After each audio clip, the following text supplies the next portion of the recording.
MB coaching ক্লাসের পক্ষ থেকে সবাইকে স্বাগত। সবাইকে বিশেষ অনুরোধ আজকের এই ভিডিওটি শেষ পর্যন্ত দেখার জন্য, কারণ খুবই গুরুত্বপূর্ণ ইনফরমেশান এবং গুরুত্বপূর্ণ তথ্য এই ভিডিওর মধ্যে পাবে, যেগুলো থেকে প্রতি বছরই বিভিন্ন রকম প্রশ্ন আসে। একদম আমরা প্রথম থেকে শুরু করি যে আজকে তোমরা এই টাইটেল দেখেই তোমরা বুঝতে পারছো আজকে তোমাদের ক্লাসটা কি হতে চলছে, যেটা হচ্ছে এক্সপেরিমেন্টাল রিসার্চ ডিজাইন, যেটা হচ্ছে ফিজিক্যাল এডুকেশনের মধ্যে সবথেকে ইম্পর্টেন্ট এবং সবথেকে গুরুত্বপূর্ণ এই experimental research design. True experimental research design, এত করে আমরা পিটা পড়লাম।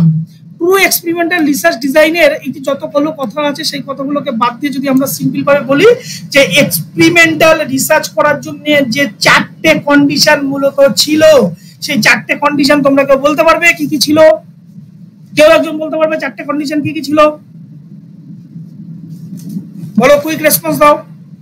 এই চারটে কন্ডিশন যখন ফুলফিল হবে তখন তাকে আমরা ট্রু এক্সপেরিমেন্টাল রিসার্চ ডিজাইন বলবো। সেই এক্সপেরিমেন্টাল রিসার্চের চারটে যে মেন ক্যারেক্টারিস্টিক্স বা চারটে যে মেন কন্ডিশন সেটা কি কি? বলো, কেউ একজন বলো, কুইক বলো। একটু আগেই পড়ানো হয়েছে। এক নম্বর হচ্ছে ম্যানিপুলেশন, 2 নম্বর কন্ট্রোল, ভেরি গুড। 3 নম্বর হচ্ছে র্যান্ডমাইজেশন, 4 নম্বর হচ্ছে রেপ্লিকেশন। হ্যাঁ, তাহলে এই সমস্ত কন্ডিশনগুলো যখন ফুলফিল করবে কোনো একটা এক্সপেরিমেন্টাল রিসার্চের ক্ষেত্রে, তখন তাকে আমরা ট্রু এক্সপেরিমেন্টাল রিসার্চ ডিজাইন বলবো। সেই কথাগুলো এখানে লেখা আছে, সেই কথাগুলোকে আমি আর পড়ছি না। এইবার দেখো, আমরা তো একটু আগে বা আমরা যে প্রি এক্সপেরিমেন্টাল রিসার্চ করেছিলাম, সেখানে প্রি এক্সপেরিমেন্টাল রিসার্চ করতে গিয়ে প্রি এক্সপেরিমেন্টাল রিসার্চের মধ্যে আমরা মূলত 3 ধরনের রিসার্চ ডিজাইন পেয়েছিলাম, তাই তো? আর এই ক্ষেত্রে দেখো মূলত 6 ধরনের research design, types of true experimental research design. হ্যাঁ, 1 নম্বর, 2 নম্বর, 3 নম্বর, 4 নম্বর, 5 নম্বর, 6 নম্বর। তাহলে এত প্রকার রিসার্চ ডিজাইন, এই সমস্ত গুলো কিন্তু আমাদেরকে পরপর আমরা জানবো। টেনশন নেওয়ার কিছু নেই, আমি ছকের মাধ্যমে দেখাবো, খুব ইজিলি ভাবে তোমরা বুঝতে পারবে। আমরা যদি আরেকবার একটু পিছনের দিকে চলে যাই, যে আমরা যেটা একটু আগে জাস্ট পড়ে আসলাম, আমি রিমাইন্ড করার জন্য বলছি যে প্রি এক্সপেরিমেন্টাল রিসার্চের মধ্যে যে কত ধরনের আমরা টাইপ দেখেছিলাম, কত ধরনের দেখেছিলাম বলো কেউ একজন? একটু আগেই তো বললাম কত ধরনের টাইপ দেখেছিলাম প্রি এক্সপেরিমেন্টাল রিসার্চ ডিজাইনের মধ্যে। 3 ধরনের টাইপ দেখেছিলাম। কি কি দেখেছিলাম? ভুলে গেলে চলবে না। One shot case design, pre and post design, static group design, very good. কিন্তু এই ট্রু এক্সপেরিমেন্টাল রিসার্চে 6 ধরনের মূলত দেখেছি। একটা হচ্ছে post test only control design, pre test post test only, Solomon 4 group design, randomization block design, cross over design, factorial design. এই টার্মোলজিগুলো কিন্তু পরপর মুখস্থ করে ফেলতে হবে। এই সোলেমান 4 গ্রুপের সাথে অনেকটা ফ্যাক্টোরিয়াল ডিজাইনের কিছুটা মিল আছে, কারণ অ্যানোভার সাথে কিছুটা রিলেটেড। তাহলে এইবার আমরা 1 বাই 1 আমরা সিম্পল ভাবে যাব, খুব কিছু চিন্তা ভাবনা করার দরকার নেই, আমরা সিম্পল ভাবে ছকের মাধ্যমে দেখাবো। দেখো, প্রথমে দেখো টার্মটা দেখো, post test only control design. হ্যাঁ, পোস্ট টেস্ট, যেখানে কিন্তু প্রি কথাটা নেই, post test only control design, মানে শুধুমাত্র পোস্ট টেস্ট করব। প্রথমে আমরা কি করব? অ্যাজ এ সাবজেক্ট সিলেক্ট করব। সাবজেক্টটাকে কিভাবে সিলেক্ট করব? অলওয়েজ র্যান্ডমাইজেশন সিলেক্ট করব, কারণ ট্রু এক্সপেরিমেন্টাল রিসার্চ করছি, এখানে র্যান্ডমাইজেশন হচ্ছে এক্সপেরিমেন্টাল রিসার্চ ডিজাইনের হচ্ছে মেন কন্ডিশনের মধ্যে যে 4টে কন্ডিশন, তার মধ্যে অন্যতম কন্ডিশন হচ্ছে র্যান্ডমাইজেশন। তাহলে সাবজেক্টকে অলওয়েজ যখন আমরা সিলেক্ট করব, র্যান্ডমাইজেশনই সিলেক্ট করতে হবে, কোনো বায়াসনেস সিলেক্ট করা যাবে না। এই যে দুটো গ্রুপ আমরা সিলেক্ট করছি, এক্সপেরিমেন্টাল গ্রুপ, কন্ট্রোল গ্রুপ, আমার ইচ্ছা হলো যে আমি এক্সপেরিমেন্টাল গ্রুপকে বেছে বেছে ভালো ছেলেদের রাখলাম, বা কন্ট্রোল গ্রুপকে বেছে বেছে খারাপ ছেলেদের রাখলাম, যেহেতু কন্ট্রোল গ্রুপ কোনো ট্রিটমেন্ট পাচ্ছে না। এই ধরনের কোনো কিছু কিন্তু এই ট্রু এক্সপেরিমেন্টাল রিসার্চের ক্ষেত্রে হবে না। অলওয়েজ র্যান্ডমাইজেশন করতে হবে, সাবজেক্টকে র্যান্ডমলি সিলেক্ট করতে হবে, করে তাদেরকে ইকুয়ালি র্যান্ডমাইজ ভাবে তাদেরকে ডিস্ট্রিবিউট করে দিতে হবে দুটো গ্রুপে। তাহলে পোস্ট টেস্ট অনলি কন্ট্রোল ডিজাইনটা কেমন হবে? দুটো, প্রথমে র্যান্ডমাইজেশনের সাবজেক্টটাকে সিলেক্ট করব, করে ইকুয়ালি আমি দুটো গ্রুপে ভাগ করব, experimental group, control group. Clear? কাদেরকে আমরা ট্রিটমেন্ট দেবো? অলওয়েজ এক্সপেরিমেন্টাল গ্রুপকে আমরা ট্রিটমেন্ট দেবো। তাহলে এক্সপেরিমেন্টাল গ্রুপকে কি করলাম, ট্রিটমেন্ট দিলাম, দিয়ে আমরা পোস্ট টেস্টে রেজাল্ট পেলাম। আর কন্ট্রোল গ্রুপে কি করলো, কন্ট্রোল গ্রুপে কোনো রূপ ট্রিটমেন্ট দেবো না, কন্ট্রোল গ্রুপকে আমরা সিলেক্ট করলাম, সরাসরি কন্ট্রোল গ্রুপ থেকে পোস্ট টেস্টে আমরা রেজাল্ট পেলাম। ফাইনালি কি করবো, এই পোস্ট টেস্টের সাথে কন্ট্রোল গ্রুপ আর এক্সপেরিমেন্টাল গ্রুপের মধ্যে এই যে কম্পেয়ার করব, কম্পেয়ার করলেই আমরা বুঝতে পারবো যে আমাদের ট্রেনিং এর এফেক্টটা কেমন হয়েছে। ক্লিয়ার? এই কথাগুলোই এখানে লেখা আছে, it has to randomly assign group. আর টু র্যান্ডমলি অ্যাসাইন গ্রুপ মানে কি, একটা হচ্ছে এক্সপেরিমেন্টাল গ্রুপ আর একটা হচ্ছে কন্ট্রোল গ্রুপ। সেই কথা লেখা আছে, একটা হচ্ছে experimental group, control group. The treatment is applied to experimental group, always experimental গ্রুপে ট্রিটমেন্ট দেবো। হ্যাঁ, the post test is conducted on both the group. Both the group মানে কি, একটা হচ্ছে এক্সপেরিমেন্টাল গ্রুপ, একটা হচ্ছে কন্ট্রোল গ্রুপ, দুটো গ্রুপের মধ্যেই আমরা কিন্তু পোস্ট টেস্ট নেব। তাহলে এই প্রি টেস্ট আর পোস্ট টেস্ট দুটো গ্রুপের মধ্যে যখন কম্পেয়ার করব, সেটা হচ্ছে আমাদের কি, post test only control design. Clear? তাহলে এই ধরনের যখন কোনো রিসার্চ ডিজাইন থাকবে, তখন তাকে আমরা বলবো post test only control design group. Clear? এবার পরেরটা আসছে, দেখো, সরি, এটাকে হবে তোমার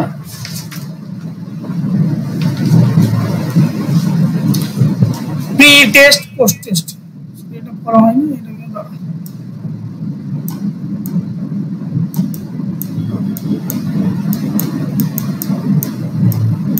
প্রি টেস্ট পোস্ট টেস্ট।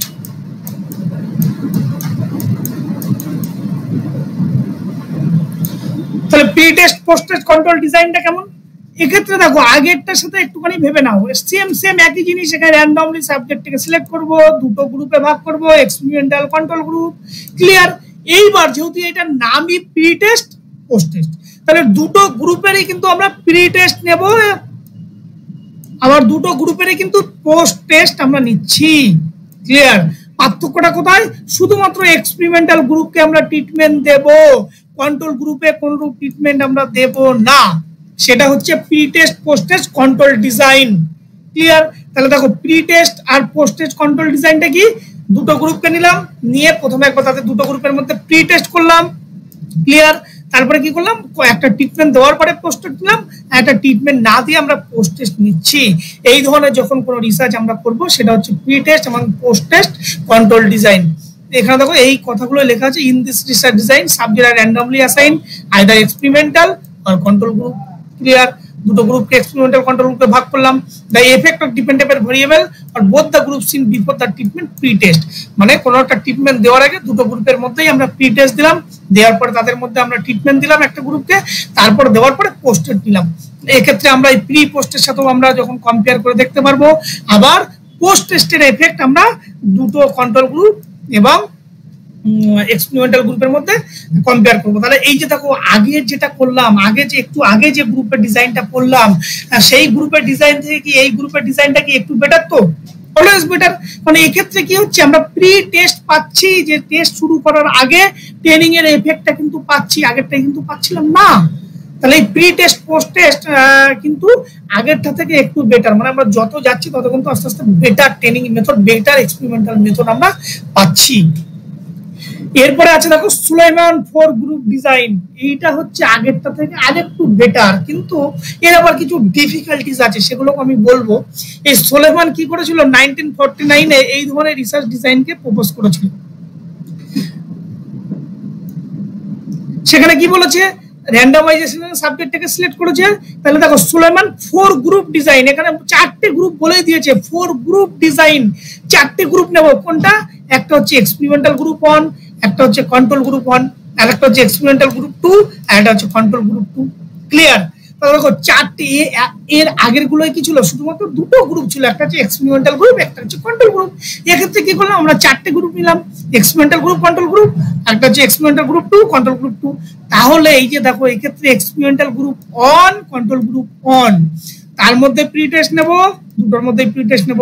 কাদেরকে ট্রিটমেন্ট দেব, শুধুমাত্র এক্সপেরিমেন্টাল গ্রুপে ট্রিটমেন্ট দেব, কন্ট্রোল গ্রুপে কোনো ট্রিটমেন্ট দেব না, সরাসরি পোস্ট টেস্ট নেব। ক্লিয়ার? কিন্তু এক্সপেরিমেন্টাল গ্রুপ 2 তাদের ক্ষেত্রে আমরা কোনো প্রি টেস্ট নিচ্ছি না, সরাসরি কি করছি, ট্রিটমেন্ট দিচ্ছি, দেওয়ার পরে পোস্ট টেস্ট নিচ্ছি। আর কন্ট্রোল গ্রুপকে তো ট্রিটমেন্ট দেওয়ার কোনো প্রশ্নই নেই, সরাসরি কন্ট্রোল গ্রুপকে পোস্ট টেস্ট আমরা দিচ্ছি। এই এই এই যে স্ট্যাটিস্টিক্যাল ডিজাইন, এই যে যে ডিজাইন মানে research design Solomon four group, এই ধরনের রিসার্চের কিছু সুবিধা আছে, কিছু অসুবিধা আছে। সুবিধাটা কি, এই ধরনের যদি রিসার্চ তুমি করতে পারো তাহলে এক্ষেত্রে যে রেজাল্টটা তোমাকে আসবে সেই রেজাল্টটা অনেকটা কি হবে, অনেকটা রিলায়েবিলিটি থাকবে, কারণ অনেকগুলো গ্রুপ তাদের মধ্যে তুমি কম্পারিজন করে বিভিন্ন স্ট্যাটিস্টিক্যাল অ্যানালিসিস করে তুমি রেজাল্টটাকে পাবে। সেক্ষেত্রে তোমার সেই রেজাল্ট বা সেই এক্সপেরিমেন্টাল রিলায়েবিলিটি অনেকটা বেশি। কিন্তু এই গ্রুপের একটা সমস্যা কি, এই গ্রুপের সমস্যা হচ্ছে এই যে এতগুলো গ্রুপ তুমি ভাগ করেছো তার জন্য তোমাকে লার্জ নাম্বার অফ স্যাম্পল দরকার হয়, যে স্যাম্পলটা কে পাওয়াটা হচ্ছে সবচেয়ে বড় মুশকিল হয়ে যায়। এটা হচ্ছে এক নম্বর প্রবলেম।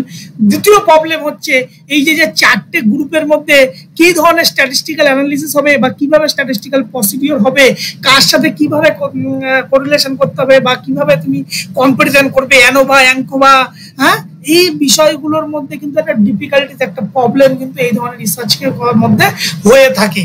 এবং যেহেতু এই লার্জ নাম্বার অফ পপুলেশন বা লার্জ নাম্বার অফ স্যাম্পল নিয়ে এই ধরনের গবেষণা করা হয়, সেক্ষেত্রে কিন্তু এই ধরনের এতগুলো সাবজেক্টকে অ্যাট এ টাইমে কন্ট্রোল করাটা কিন্তু খুব মুশকিল হয়ে যায়। সেই জন্য এইগুলো হচ্ছে এর ড্রব্যাক, কিছু প্রবলেম এই সোলেমান ফোর গ্রুপ ডিজাইনের মধ্যে থাকে। তাহলে এই সোলেমান ফোর গ্রুপ ডিজাইনের মধ্যে চারটে গ্রুপ, দুটো এক্সপেরিমেন্টাল, দুটো কন্ট্রোল। কিন্তু একটা এক্সপেরিমেন্টাল গ্রুপে প্রি টেস্ট দেবো, ট্রিটমেন্ট দেবো, পোস্ট টেস্ট দেবো। আর একটা এক্সপেরিমেন্টাল গ্রুপে কি করবো, সরাসরি ট্রিটমেন্ট পোস্ট টেস্ট। ক্লিয়ার? আর কন্ট্রোল গ্রুপের মধ্যে কি করব, একটাতে প্রি টেস্ট দেবো, পোস্ট টেস্ট দেবো, আর একটাতে সরাসরি পোস্ট টেস্ট নেব।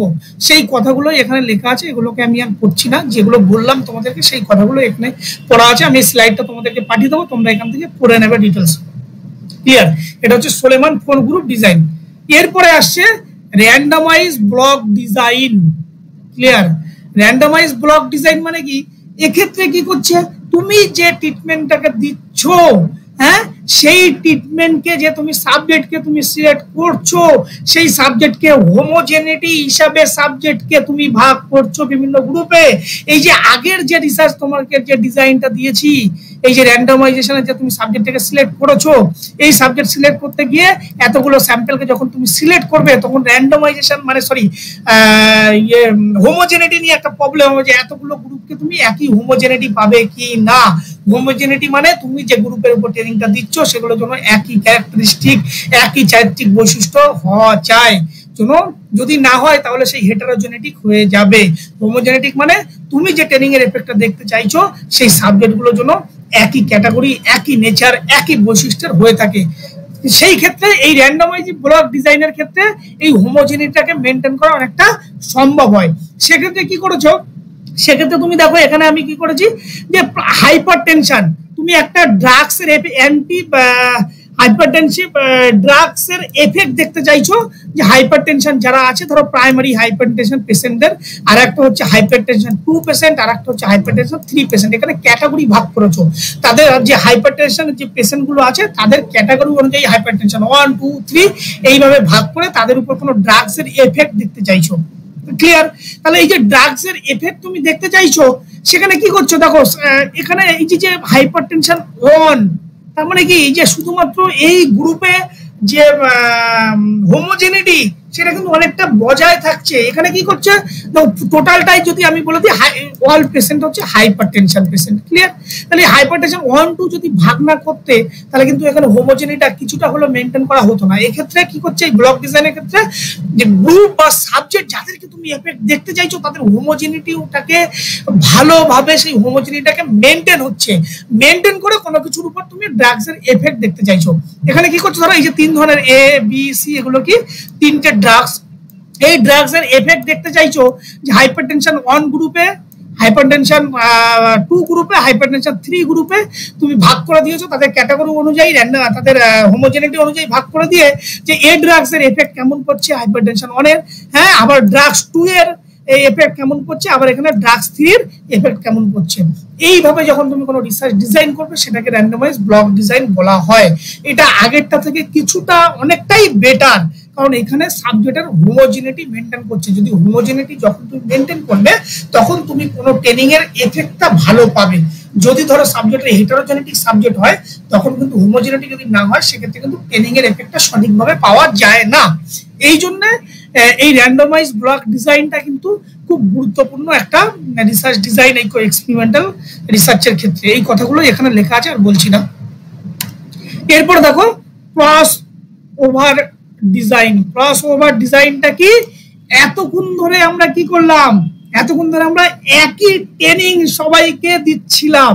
হ্যাঁ, একই ট্রেনিং সবাইকে, সমস্ত যতগুলো আমাদের গ্রুপ ছিল, এক্সপেরিমেন্টাল গ্রুপ বা কন্ট্রোল গ্রুপ যাই ছিল না কেন, আমরা একটাই ট্রেনিং আমরা কিন্তু সেই সাবজেক্টের উপর দেখছিলাম। এক্ষেত্রে আমরা কি করব, সেই সাবজেক্টকে আমরা দু ধরনের ট্রেনিং এর এফেক্ট দেখব। দু ধরনের ট্রেনিং এর ইফেক্ট দেখবো। ক্রস ওভার ডিজাইন বলছে এই কারণে, ক্রস ওভার দুটো, মানে এই যে গ্রুপ ভাগ করলো, ধরো গ্রুপ 1 গ্রুপ বি, তাদেরকে কি করলাম, হ্যাঁ এটা হচ্ছে মাউথ কেয়ারের জন্য দু ধরনের ট্রেনিং দিলাম। একটা হচ্ছে ধরো স্লাইন দিলাম, আর একটা হচ্ছে ক্লোরোঅক্সিডাইন দিলাম।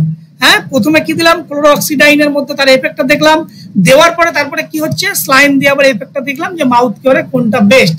তাহলে কি তোমাকে গ্রুপ কিন্তু তোমাকে এখানে একই আছে, বা তোমাকে কি করছি, ও এখানে আরেকটা কথা আছে, সরি, এই যে মোর দ্যান ওয়ান গ্রুপ, মানে একের বেশি গ্রুপের ক্ষেত্রে যখন আমরা ট্রেনিং দেব, হ্যাঁ ট্রিটমেন্ট দেবো, সরি একের বেশি ট্রিটমেন্ট, মানে এতক্ষণ ধরে যেটা করছিলাম যে একটা কোনো ট্রেনিং এর এফেক্ট সেটা আমরা সাবজেক্টের উপর দেখতে চাইছিলাম, এটা একের অধিক ট্রিটমেন্ট দিয়ে যখন আমরা দেখবো, মানে দুটো ট্রেনিং শিডিউল ধরো ভেবে নাও, দুটো ট্রেনিং শিডিউল যখন একই সাবজেক্টের উপরে পড়ছে, একই এফেক্ট যখন দু ধরনের এফেক্ট আমরা দেখতে চাইছি, সেটা হচ্ছে ক্রস ওভার ডিজাইন। এখানে তো কতগুলো কথা লেখা আছে, in this design subject are exposed to more than one treatment.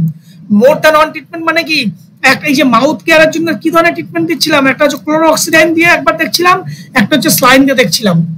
এই জন্য এটাকে কি বলছে, রিপিটেড মেজার ডিজাইন। আবার এই ধরনের রিসার্চের একটা অসুবিধাও আছে।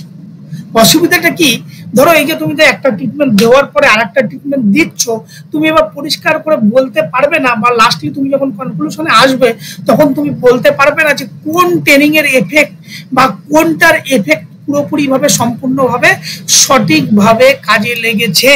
কারণ দুটোর এফেক্টই কিছু না কিছু, ধরো স্লাইন প্রথমে তুমি কাউকে দিলে, স্লাইনের ফলে তার মাউথ কেয়ারে দেখলে কিছুটা ইমপ্রুভ হলো, তারপরে তুমি ক্লোরোঅক্সিডাইন দিলে, তারপরে দেখলে সেই প্রবলেমটা সলভ হলো। তাহলে দুটোরই কিন্তু কিছু না কিছু এফেক্ট আছে। তাহলে পার্টিকুলারলি কোনটা বেশি কার্যকারী সেটা কিন্তু পরিষ্কারভাবে বলতে পারবে না এই ধরনের ক্রস ওভার ডিজাইনের ক্ষেত্রে। তাহলে এর মধ্যে শুধু ক্রসওভারের মধ্যে একটাই পার্থক্য শুধু মনে রাখবে, অন্যগুলোর মধ্যে শুধুমাত্র একটাই ট্রিটমেন্ট সমস্ত গ্রুপের মধ্যে দিচ্ছিলাম, এক্ষেত্রে দুটো ট্রিটমেন্ট আমরা এট এ টাইম গ্রুপের উপর দেব। আচ্ছা বেশ, আর একটা জিনিস তোমাদেরকে ভুলে গেছি, এই যে আগেরটা ধরো র্যান্ডমাইজ ব্লক ডিজাইনের যে ছকটা আমি দিয়েছি, তোমরা সিম্পল আমাকে বলো তো এক্ষেত্রে ডিপেন্ডেন্ট ভেরিয়েবল কোনটা আর ইন্ডিপেন্ডেন্ট ভেরিয়েবল কোনটা, কেউ একজন আমাকে বলো, আমি এটা মিস করে গেছিলাম। এই যে বিভিন্ন প্রকার ড্রাগস গুলো দিচ্ছ, এটা কি তোমার ডিপেন্ডেন্ট ভেরিয়েবল না ইন্ডিপেন্ডেন্ট ভেরিয়েবল? আর এই যে হাইপারটেনশন তুমি তাদেরকে দেখছো যে হাইপারটেনশন 1 2 3 তাদের কোনো ইমপ্রুভমেন্ট হচ্ছে কিনা ড্রাগের ফলে, তাহলে এই হাইপারটেনশনটা কি ইন্ডিপেন্ডেন্ট না ডিপেন্ডেন্ট ভেরিয়েবল? কেউ একজন আমাকে রিপ্লাই দাও দেখি, কুইক রিপ্লাই দাও।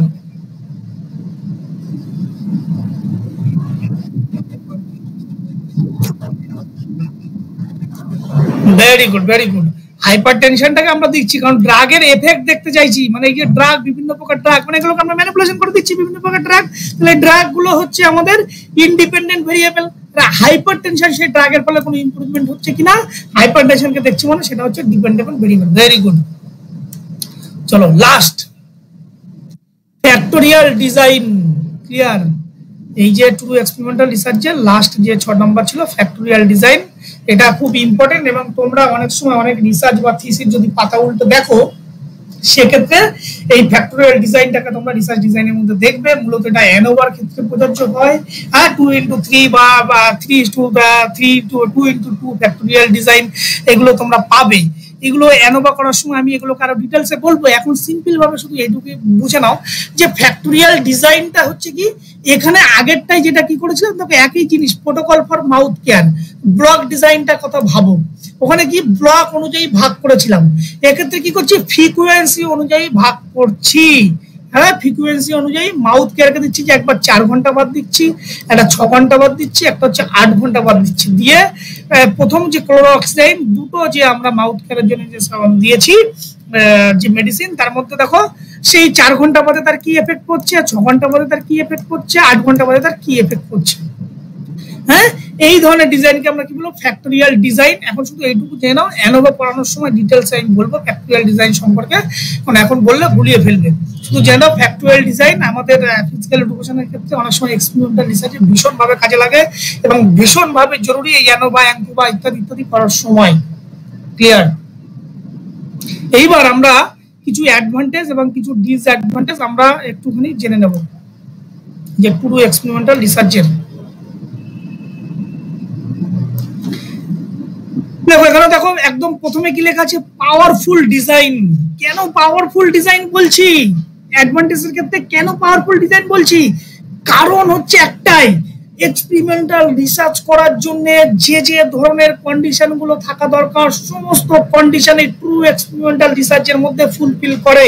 এই জন্য এটাকে আমরা কি বলবো, পাওয়ারফুল ডিজাইন বলবো। ক্লিয়ার?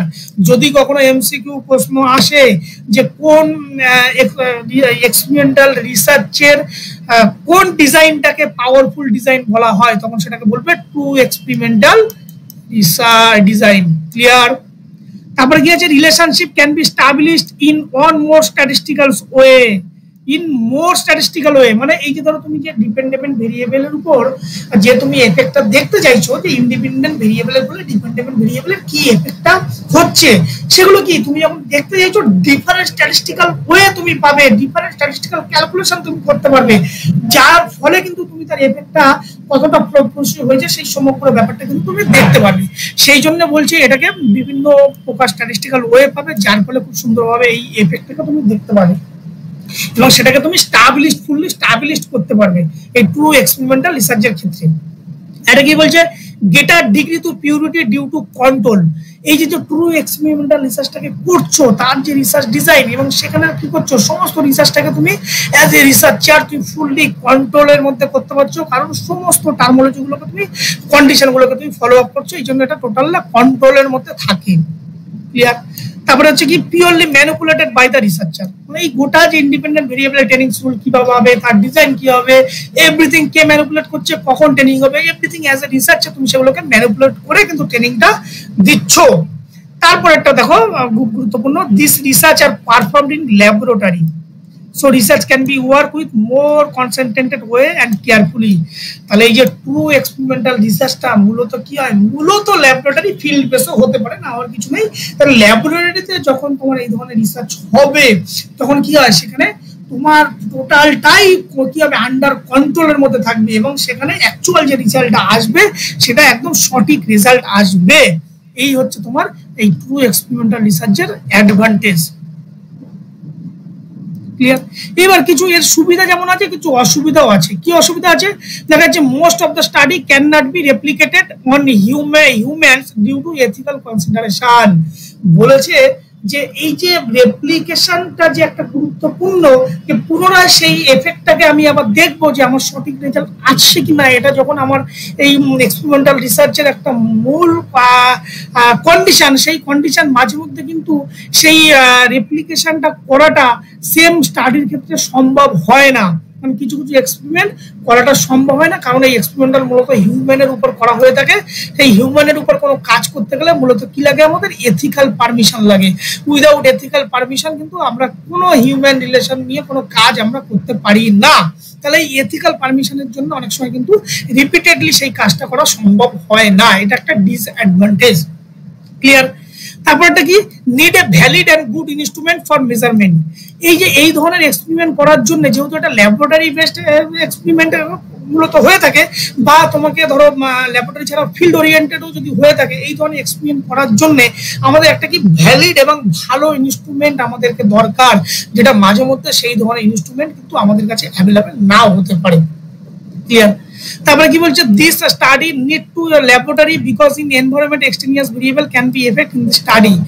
অনেক সময় কি হয়, এক্সটেনিয়াস ভেরিয়েবল গুলো কোনগুলো, যে তোমার ডিপেন্ডেবল ভেরিয়েবল বা ইন্ডিপেন্ডেন্ট ভেরিয়েবল ছাড়াও আদার্স কিছু ভেরিয়েবল তোমার রিসার্চকে ইনফ্লুয়েন্স করে, সেগুলো হচ্ছে তোমার এক্সটেনিয়াস ভেরিয়েবল। সেই ভেরিয়েবল গুলোকে অনেক সময় কন্ট্রোল করা অ্যাজ এ রিসার্চারের পক্ষে সম্ভব হয় না, সেটা একটা ডিসঅ্যাডভান্টেজ হতে পারে। তারপরে কি বলেছে, sample size issue when it is related to the human being. যখন আমরা কোনো মানুষের উপরে এই ধরনের গবেষণা করব, তখন ওই যে প্রপার যে স্যাম্পল সাইজ, কারণ এখানে দুটো গ্রুপের আমাদের কাজ করতে হয়, একটা হচ্ছে কন্ট্রোল গ্রুপ, একটা হচ্ছে এক্সপেরিমেন্টাল গ্রুপ। আর যখন র্যান্ডমাইজ যেহেতু আমাদেরকে করতে হচ্ছে, সেহেতু আমাদের একটা লার্জ স্যাম্পলে কাজ করতে হয়। সেই জন্য অনেক সময় স্যাম্পল পাওয়াটা বা স্যাম্পল সেটাকে অ্যাকসেপ্ট করে নিয়ে দীর্ঘদিন সেই স্যাম্পল, সেই ট্রেনিং মানে কি, এটা কোনো একটা এক্সপেরিমেন্ট করছে, মানে এটা লং টার্ম প্রসেস। সেই প্রসেসের মধ্যে সেই সাবজেক্টগুলোকে ইনভলভ করা, এটা একটা বড় সমস্যা হয়ে দাঁড়ায়। সেই কারণে এই স্যাম্পল অনেকটা ডিসঅ্যাডভান্টেজ একটা বটে। এই হচ্ছে মূলত ট্রু এক্সপেরিমেন্টাল রিসার্চের সুবিধা এবং অসুবিধাগুলো। ক্লিয়ার?